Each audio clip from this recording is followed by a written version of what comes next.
jewe ndiko ndihweza aka karere nyene gapanze amajambo ariko aravugwa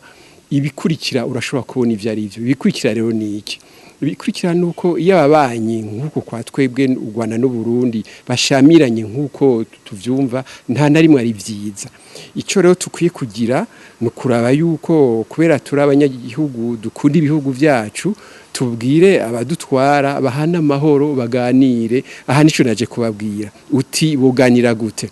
jewe ndaheje kuvugana n'abake n'abatari bake mu dusanze tuganira twe tubaza yuko tutakwiye kurindira yuko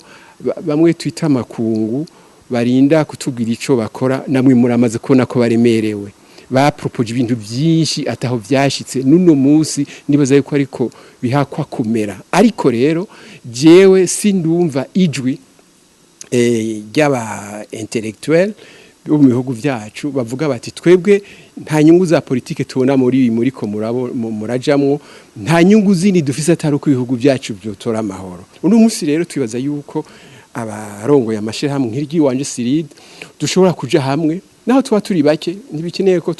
tuba benshi bikenerwa gusa yuko tumva ivyo tugomba gukora tuje kuraba abategetsi bari hejuru babikunze n'ababafasha turabe abaserukira ibihugu baserukira amashirahamwe tubabwire tuti ngibi byakunze ngibi bitakunze ngibi bisigaye ngibi byo twe dushobora gufashamo ngibi byo tudashobora dusaba ngo namwe mudufashe mugabo ubujewe aho mbona ibintu bigeze